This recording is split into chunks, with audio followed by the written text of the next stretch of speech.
अगर वो तुझे इंतजार करवा रहे हैं तो समझ ले बात मामूली नहीं है। महादेव कभी छोटी योजना के लिए भक्त को रुलाते नहीं। वो तेरी हर आह, हर प्रार्थना सुन रहे हैं। मगर जो आने वाला है वो इतना विराट है कि अभी तेरे हाथों में नहीं सौंप सकते। ये इंतजार तेरी परख है, तेरे धैर्य की अग्नि परीक्षा है।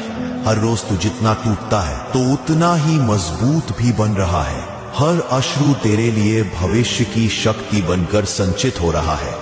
महादेव देर कभी नहीं करते, वो बस समय को इतना परिपक्व कर देते हैं कि जब वरदान मिले तो वो वरदान पूरी सृष्टि को हिला दे। सोच, अगर योजना छोटी होती तो तुझे इतनी कसौटियों से क्यों गुजारा जाता।